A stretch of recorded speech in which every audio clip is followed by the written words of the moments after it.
So I was wearing my hoodie and I was wearing my big baggy sweatpants. And I got on the plane and I'm sitting there with a chemistry book, studying chemistry, right? Because I'm a student, college student, studying chemistry. And a woman comes and she sits down next to me on the plane. And she sits next to me and then she starts talking. What are you studying? Oh, I'm studying chemistry. What, are you studying to be a drug dealer? Excuse me? Hey guys, Dr. Dale here. Really quick before we start this episode, I want to ask you to support our mission by doing one thing. Just subscribe. Subscribe to our YouTube channel or our podcast channel, whichever one you listen to. Just hit that subscribe button. The way our podcasts get out there is by you guys liking it, by subscribing, and of course by sharing as well. So if you do one of those things for us right now, we really appreciate it. We work very hard to make these episodes for you guys. We work very hard to get them out for you guys and just to try to uplift the entire community. So if you can help us out by doing one of those things, subscribe, share, or like every time. I really appreciate it. Love you guys. I'm on them band like a daddy, yeah. Oh, let's do it like Flagger, yeah. I'm kicking flavor, no saga, yeah.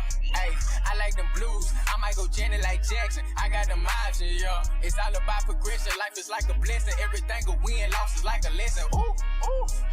Yeah, ain't no time for stressing. I've been really stepping. Ooh, ooh. Yeah, if you wanna go get it, stop playing around. Really got on racks, ain't playing around. Wanna go get it, stop playing around. Really got on racks, ain't playing around. Black man, white coat, shit, we up right now, yeah.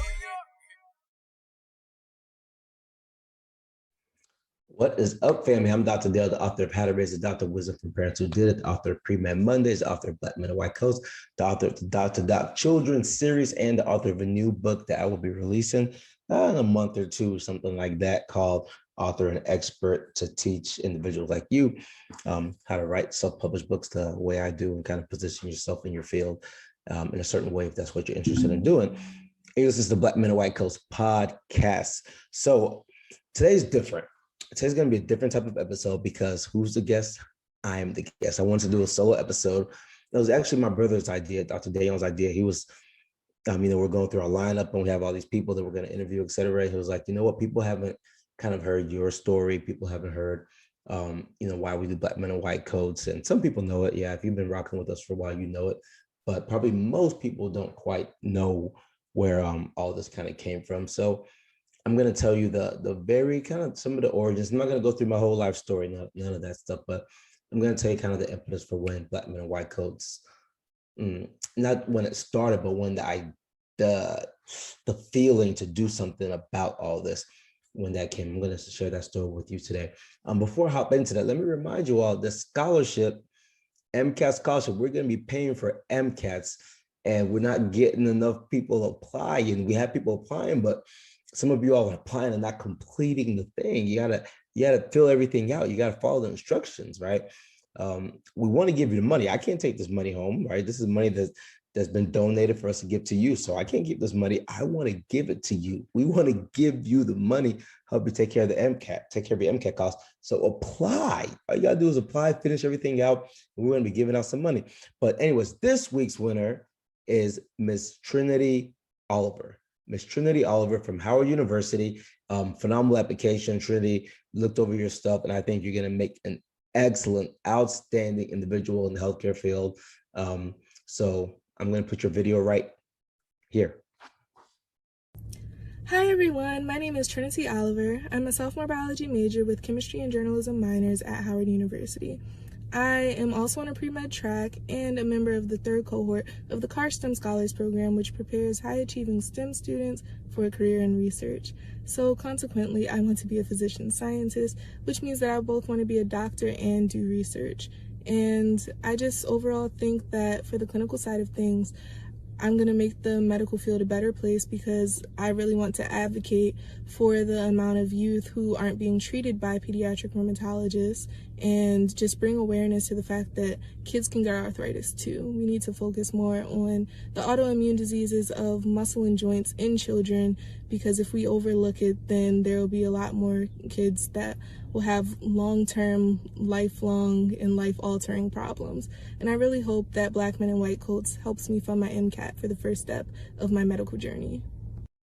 Again, congratulations to you, Trinity. So all you got to do to get your money is shoot us an email, info@blackmenandwhitecoats.org, and we'll communicate with you and tell you how it all works. But we got your MCAT covered. Congratulations, Trinity. All right.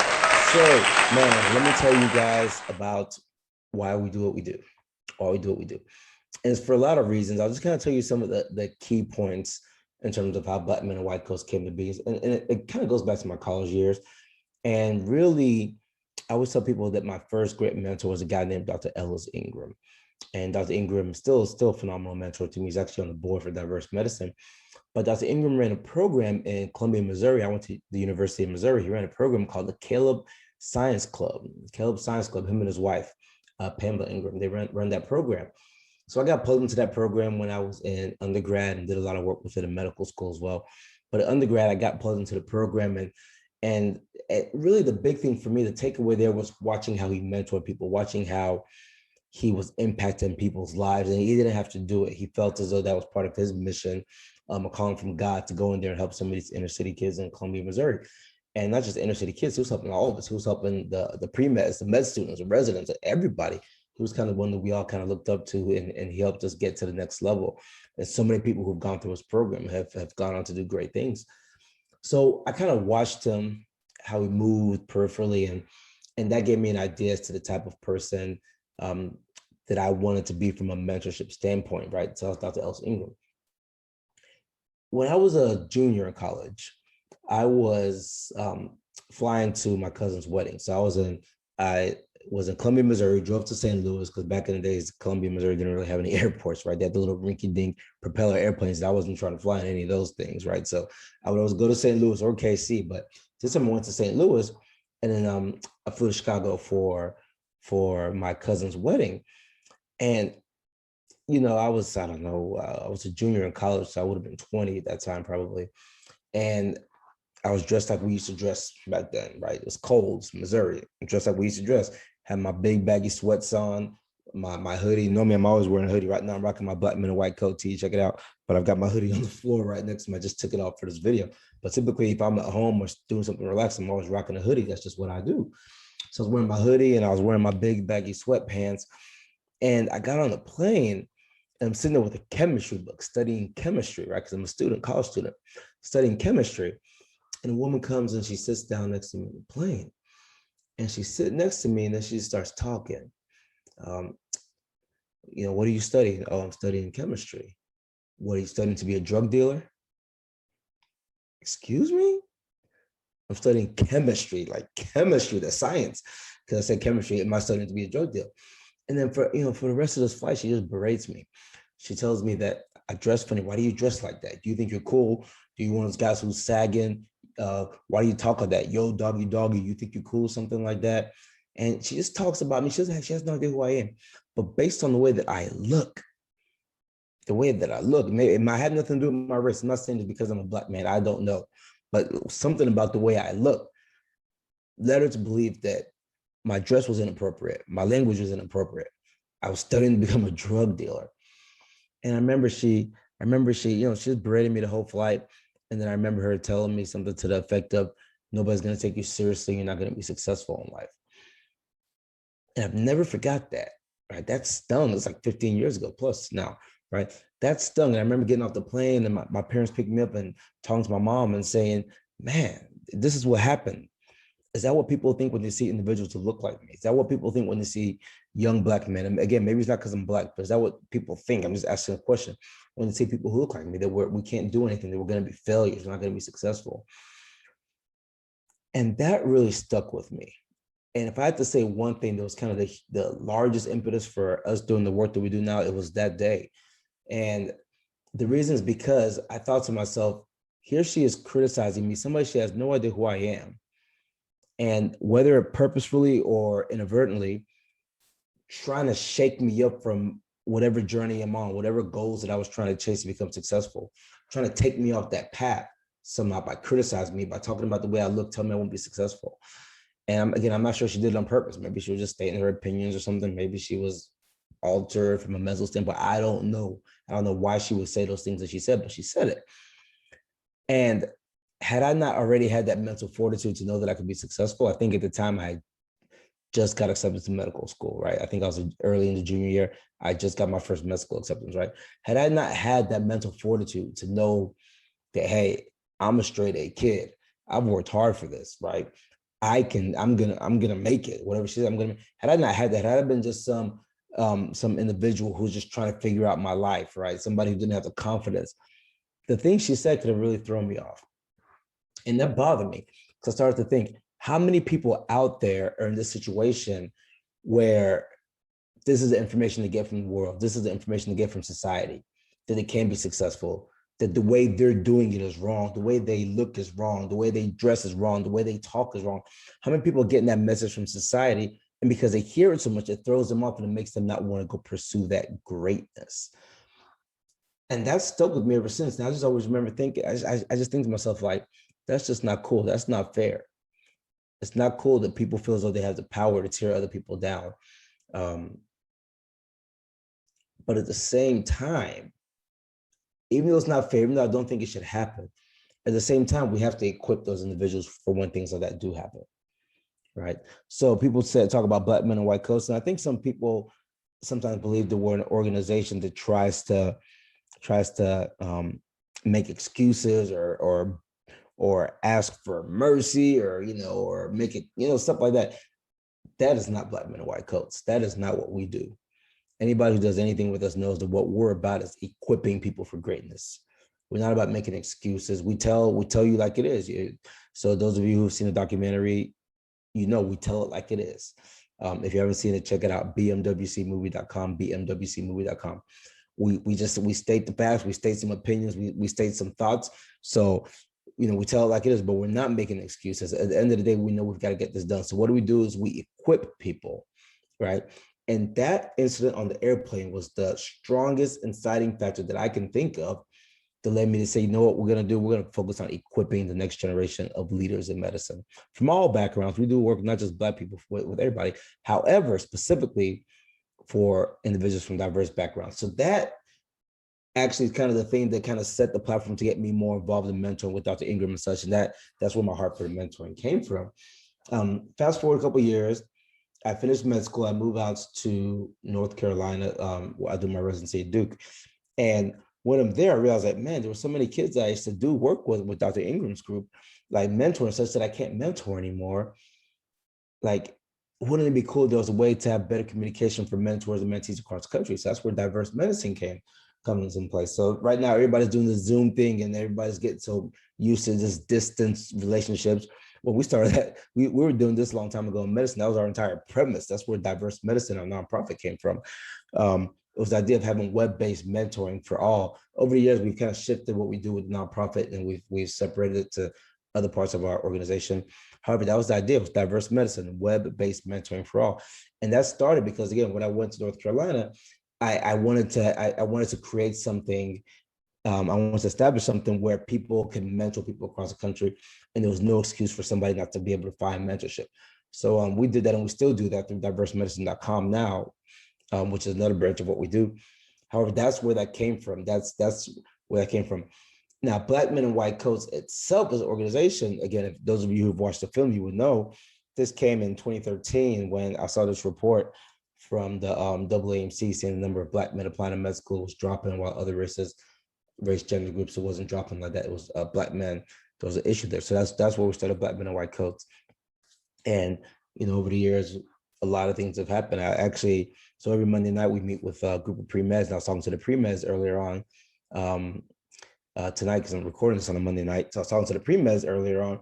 I was telling them how people talk to us like, man, Black Men in White Coats, y'all just came out of nowhere. Y'all just doing your thing. I'm like, no, like, we've been doing this for a long time. It's just the fact that it's been a long journey of trying to figure things out and helping people and taking it one individual at a time. Now it's like, oh yeah, you guys are doing such great things. You got the film, you got the summits, all that. But all of it started with trying to help one person. And always trying to do what we felt was right. Always trying to help the people that we felt needed the help. And the reason I'm taking the time to talk about this and to say this whole entire story, is because I want to encourage you all, the listeners. Let me take a step back. I've done a whole lot of Q&A sessions since the documentary came out, right? A lot of people are asking me to come speak. And so I've just done a whole lot of speaking stuff since this documentary came out. And one question that pretty much, always comes up is, hey, Dr. Dale, what can we do to get involved? And you can tell people are asking that question as if it's such a challenging thing. Like, man, it's so hard. Like, what can I do? I'm gonna get one that says, Black people ask a question, but then, inevitably I get one from like a white woman or something. I'm a white woman physician. I want to help. How do I help? And I think we really overcomplicate things. We make things so much more difficult than they have to be. And this is everybody, race aside, this is just everybody. We all do this. And the reason I'm telling the story about the airplane, telling the story about moving, telling the story about my mentor, telling the story about seeing the article that led me to start Black Men and White Coats, is because all you need to do is do something. All we need to do is do something. And I think that's so critical that we forget, and we're like, man, how can I do something that's going to be so big and huge? And how can I do something that's going to shake up the world? How can I make the next Black Men and White Coats? Or how can I do this? You don't have to make the next Black Men and White Coats. You don't have to shake up the world, right? Just try to help one person. That's what we did. We tried to help one person, and that one turns into 2 and 3 and 4 and so on. And it grows from there. And it's critical that we realize that, because if everybody's trying to hit a home run, then we're never going to get to first base, right? Because a whole lot of strikeouts happen if every time you're going up to bat, you're trying to hit a home run. Let's get on base first, right? You can't get a grand slam if you don't have people on base. If everybody's going for a home run, you can't get that grand slam. So let's get people on base first, one at a time. And everybody can contribute. Everybody can help. And all you need to do, even if we're not talking about getting diversity into the field of medicine, and by the way, let me mention that it's not just Black men that need help, right? The Hispanic population, the Hispanic men, right? A lot of other people, Native American population, they really need representation in the field of medicine, okay? So it's not just Black men. That's kind of what that data showed initially. That's where it was kind of hard hitting, but things are, over the years, we're seeing that, hey, other people need help too. Medicine just needs to be more diversified, because we need to make sure these patient populations are getting the care, the access, the attention that they need to stay healthy, okay? Because that's good for everybody. That's very good for everybody. But again, medicine aside, the idea is, if you see something, how can you help, right? How can you help? So even maybe somebody needs help with school, maybe you can tutor somebody, right? Maybe you're somebody who happens to have deep pockets, you got money, maybe you can pay for a kid's tuition, right? Just one kid's tuition. Maybe you can't even afford the whole tuition, but you can pay for a book for them, right? Like, what can you do today to help somebody, one person? And I really, to the listeners, those of you who are like our true listeners, who listen to every episode, who watch the videos, who subscribe, all that stuff, this message is really for you all. It's kind of my plea to ask you all to get involved however you can. Don't just sit back and let other people do the work and say, yeah, they've got it. Get involved however you can. If it means that, even if you don't do the work yourself, but you don't have to donate to us, but let's say you donate to some group, some organization out there just doing the work. Just find a way to get involved, because all it takes is one person sometimes to start something and the ball can get rolling. I never intended to build Black Men and White Coats into what it was like when I started all this. That wasn't the idea. The idea was, hey, look, there's an issue. Let's do something about it. That's it. There's a problem. Hey, I'm not going to sit around. I'm going to do something about it. I don't know what it's going to end up looking like. I don't know the outcome 10, 15 years down the line, but I'm going to do something about it. And I would encourage you all to do the same thing. So, we've all had something happen to us that could be that impetus to get us going. And for Black Men and White Coats, that impetus was the woman on the airplane who, tried to steal my confidence, tried to eat my heart out, but I refused to let it happen. And, to the young ones out there listening to this, and not even the young ones, to the doctors, because, I think it's just, I won't be surprised if more doctors listen to this than kids, right? Don't let it happen to you. Don't let it happen to you, right? Stay focused, stay on your grind, know your value, know your worth. Work hard, set yourself up so you can help other people. But while you're setting yourself up, it doesn't mean you can't be helping other people on the journey. Help, right? In part, judge your success by how many people you can help. Again, in part, judge your success by how many people you can help. All right, man, I just have to get that one off my heart today, because I think about it a lot when I get the question of people, they're always like, what can we do to help? What can we do to help? And to me, sometimes, honestly, if I'm being real with you, almost seems like a cop out. People are like, oh, I want to help, but I don't know how. That's not an excuse. That's not an excuse. Everybody should be able to help do something for somebody, right? So ask yourself today, who are you helping? How are you helping somebody? Who are you helping and how are you helping them? Shout out to my brother, Dr. Daniel, for encouraging me to do this solo episode. We'll get we'll get back to the interviews. I might do a couple more. And I actually want to do an episode with you, Dr. Daniel. I keep on trying to get you on here with me. My brother, you don't want to get on here with me, man. When I say my brother, I mean my literal brother, my older brother, same father, same mother, right? So I got to try to get you on a podcast with me so we can, chop it up and maybe finish out that argument we had in the barbershop from the documentary. Maybe we'll do that on here. All right. But to the listeners, hey, do me a favor, hit that subscribe button on YouTube. If you're not subscribed on YouTube yet, we're trying to build our YouTube following. So please do us a favor. We're working hard, guys. We're trying to impact the community. So just go to YouTube, hit that subscribe button on YouTube, share the podcast, all that stuff. Just kind of rock with us, man. If you like the t-shirts, you can get the t-shirts. We get a whole lot of questions. I got somebody asking me about when our scrubs coming out.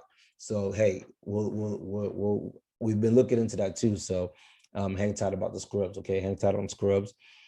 And, but the clothing is BMWC store. The documentary is bmwcmovie.com. And yeah, it's pretty much what we got for you, PreMeds. You can find us at PreMedMondays.com, PreMedMondays.com. Man, just thanks for rocking with Black Men and White Coats, man. I really appreciate you guys. I'm a little bit solemn takes. I'm thinking about what we just talked about, and it's really in my heart, man. Please go out and help somebody. So we get so many messages from so many kids who want to do this thing called medicine, and we do our best to help them all. But obviously we can't reach them all, so we try to direct them where we can. But man, go out, find somebody to help make a difference in somebody's life today, man. Love you guys. See you next time. Only do it like Flogger, yeah. I'm kicking flavor, no saga, yeah. Hey, I like them blues. I might go Jenny like Jackson. I got them options, yeah. It's all about progression. Life is like a blessing. Everything a win, loss is like a lesson. Ooh, ooh. Yeah, ain't no time for stressing. I've been really stepping. Ooh, ooh. Yeah, if you wanna go get it, stop playing around. Really got on racks, ain't playing around.